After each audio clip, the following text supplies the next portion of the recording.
केंद्रीय गृह मंत्री अमित शाह पश्चिम बंगाल के दौरे पर हैं और इस दौरे के बाद अब पश्चिम बंगाल में बीजेपी और टीएमसी के बीच घमासान लगातार बढ़ता जा रहा है। आपको ये बता दें कि दरअसल पश्चिम बंगाल से बड़ी खबर है, जहां पर पश्चिम बंगाल की मुख्यमंत्री ममता बनर्जी अब 100 दिन के फंड की मांग को लेकर धरने पर बैठ गई हैं। जी हां, ममता बनर्जी नजर आई और वो धरने पर बैठ गई हैं। उनके साथ तमाम पश्चिम बंगाल टीएमसी के बड़े नेता भी नजर आ रहे हैं, जहां पर ये नेता केंद्र सरकार के खिलाफ नारेबाजी करते हुए दिखाई दे रहे हैं। तो पश्चिम बंगाल की ये तस्वीर, जहां एक तरफ केंद्रीय गृह मंत्री अमित शाह पश्चिम बंगाल पहुंचे और वहां पर वो ममता बनर्जी और उनकी सरकार पर गरजे। उन्होंने कहा कि दीदी ने बंगाल को बर्बाद कर दिया है और उसके बाद जिस तरीके से ये तस्वीर सामने आ रही है 100 दिन के फंड के मुद्दे के खिलाफ, अब पश्चिम बंगाल की मुख्यमंत्री ममता बनर्जी और उनके साथ तमाम उनकी पार्टी के नेता मौजूद हैं, जो कि विधानसभा परिसर में ही बी.आर. अंबेडकर की प्रतिमा के सामने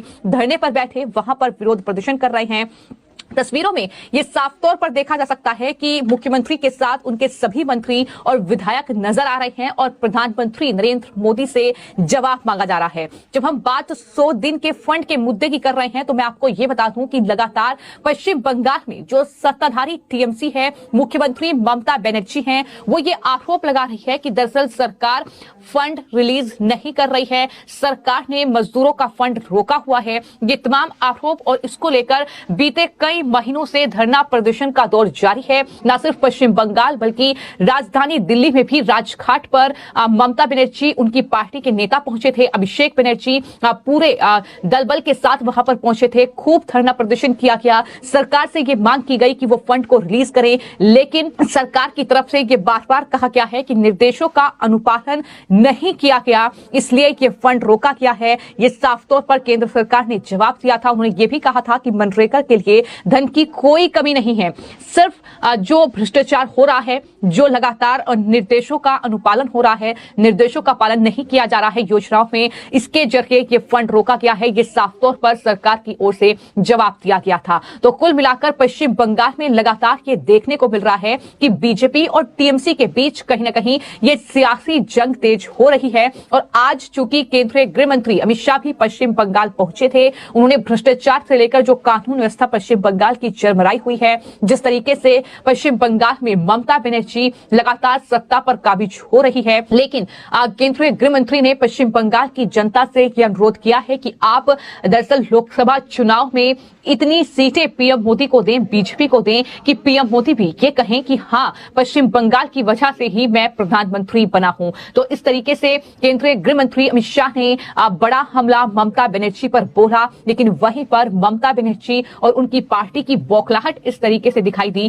कि वो विधानसभा परिसर के बाहर बाबा भीमराव अंबेडकर की प्रतिमा के सामने धरने पर बैठ गई। उनके साथ उनके नेता जो मंत्री हैं वो भी मौजूद थे, तमाम विधायक पार्टी के मौजूद थे और हाथों में तख्तियां लिए मोदी जवाब। तो इस तरह की नारेबाजी उनकी तरफ से की गई, फंड रिलीज करने की मांग की गई। आपको मैं ये भी बता दूं कि ये तमाम जो नेता थे, इन्होंने काले कपड़े पहनकर ये पूरा विरोध प्रदर्शन किया है और बताया ये भी जा रहा है कि ये जो धरना प्रदर्शन है ये अगले 3 दिन तक चलने वाला है। सत्ताधारी पार्टी का ये भी दावा है कि बीजेपी राज्य के खिलाफ साजिश रच रही है और तृणमूल कांग्रेस पर गलत आरोप लगाया जा रहा है। तो कुल मिलाकर आरोप प्रत्यारोप का दौर देखने को मिल रहा है पश्चिम बंगाल में। लगातार हमने देखा है कि चाहे चुनाव हो या ना हो, लेकिन सियासी सुगबुगाहट हर एक मुद्दे को लेकर देखने को मिली है। बीजेपी और साथ ही सत्ताधारी जो टीएमसी है, उसमें कहीं ना कहीं जो है मुद्दों को लेकर आपसी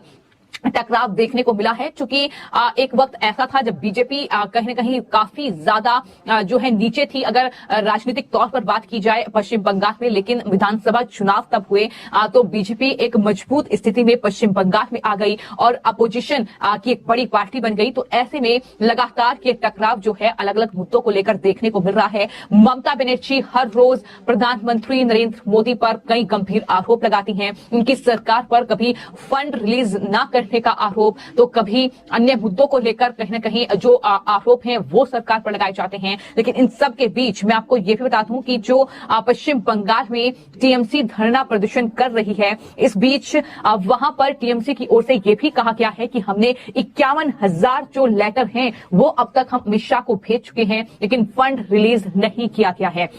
तो इस तरीके से ये पूरा फंड का मुद्दा है जिसको लेकर पश्चिम बंगाल में अब ये राजनीतिक घमासान बीजेपी और टीएमसी के बीच देखने को मिल रहा है, जहां टीएमसी धरने पर बैठ गई है, जिसमें पश्चिम बंगाल की मुख्यमंत्री ममता बनर्जी भी नजर आ रही है। और इस तरीके से ये कहीं ना कहीं धरना प्रदर्शन की शुरुआत टीएमसी ने पश्चिम बंगाल में की है, क्योंकि केंद्रीय गृह मंत्री अमित शाह वहां पर पहुंचे थे। तो ऐसे में उनकी मौजूदगी को देखते हुए इस धरना प्रदर्शन को और ज्यादा तेज करने की कोशिश हुई, लेकिन वहां पर अमित शाह ने भी लगातार हमले जो है वो पश्चिम बंगाल की मुख्यमंत्री ममता बनर्जी और उनकी सरकार पर बोले। तो इस तरीके से ये राजनीतिक जंग जो है वो देखने को मिल रही है। जाहिर तौर पर 5 राज्यों के विधानसभा चुनाव जो हैं उनके नतीजे 3 दिसंबर को आ जाएंगे और उसके बाद 2024 चुनावों की तैयारी, जिसमें इंडिया अलायंस का हिस्सा है ममता बनर्जी की पार्टी टीएमसी। लेकिन अभी तक इंडिया अलायंस ने अपना प्रधानमंत्री पद का उम्मीदवार तय नहीं किया है। अभी तक ये तय नहीं हुआ है कि कौन सी पार्टी कितनी सीटों पर कहां से चुनाव लड़ेगी। तो जाहिर तौर पर ममता बनर्जी जो प्रधानमंत्री बनने का सपना देख रही है, ऐसा लगता है कि अमित शाह ने वहीं से यानी ममता बनर्जी के गढ़ से ही इस पूरे अभियान की शुरुआत एक तरीके से कर दी है। जिस तरीके से अमित शाह जब गरजे तो उन्होंने साफ तौर पर यह कहा कि जो है इस चुनाव में इतना मतदान करिएगा, इतना वोट दीजिएगा बीजेपी को कि प्रधानमंत्री भी ये कहें कि तीसरी बार मैं पश्चिम बंगाल की जनता की वजह से ही प्रधानमंत्री बना हूं। तो इस तरीके से अमित शाह की ओर से भी अनुरोध किया गया। लेकिन कुल मिलाकर ये जो कहीं ना कहीं मनरेगा का मुद्दा है, जो 100 दिन का रोजगार की जो फंड मिलना है उसका जो मुद्दा है, वो अभी तक ममता बनर्जी कहीं ना कहीं उसको लेकर ही सियासत करने की कोशिश लगातार पश्चिम बंगाल में कर रही है। लेकिन वही बीजेपी है जो अलग अलग मुद्दों पर टीएमसी को घेर रही है, चाहे मुद्दा महुआ मोइत्रा का हो, फिर चाहे मुद्दा पश्चिम बंगाल में बिगड़ती कानून व्यवस्था का हो, फिर चाहे मुद्दा पश्चिम बंगाल में रोहिंग्याओं की लगातार घुसपैठ का हो। तो इन तमाम मुद्दों को लेकर बीजेपी लगातार पश्चिम बंगाल में टीएमसी सरकार पर हमलावर है। लेकिन कुल मिलाकर ये बड़ी खबर है कि केंद्रीय गृह मंत्री अमित शाह जब पश्चिम बंगाल पहुंचे तो टीएमसी की जो लीडर है ममता बनर्जी अपने तमाम मंत्री और विधायकों के साथ धरने पर बैठ गई है और मांग कर रही है कि ये जो फंड रिलीज का मुद्दा है, 100 दिन का फंड उन्हें मिलना चाहिए, ये मांग लगातार उनकी तरफ से की जा रही है, जिसको लेकर एक तरह की राजनीतिक जंग एक बार फिर से पश्चिम बंगाल में देखने को मिल रही है। फिलहाल अवैध घुसपैठ चरम सीमा पर। आसाम की जनता ने भाजपा सरकार बना दी। आसाम की सरहदों से परिंदा भी पैर नहीं मार सकता। ममता बनर्जी सीएए का विरोध कर रही है, सीएए कर नहीं रही। ममता दीदी, सीएए देश का कानून है, इसको कोई रोक नहीं सकता और हम सीएए को लागू कर रहेंगे। भाई और बहनों, अवैध घुसपैठ चरम सीमा पर। आसाम की जनता ने भाजपा सरकार बना दी। आसाम की सरहदों से परिंदा भी पैर नहीं मार सकता। और बंगाल में सोशल मीडिया पर कोई रख रहा है कि अगर घुसपैठ कर आए हो और आधार कार्ड चाहिए, वोटर कार्ड चाहिए, तो इस नंबर पर संपर्क करिए। बंगाल पुलिस चुप। मुझे बताओ भाइयों बहनों, जिस राज्य में इतनी घुसपैठ होती हो वहां कभी विकास हो सकता है क्या? जोर से बोलो, हो सकता है? और इसीलिए ममता बनर्जी सीएए का विरोध कर रही है, सीएए कर नहीं रही।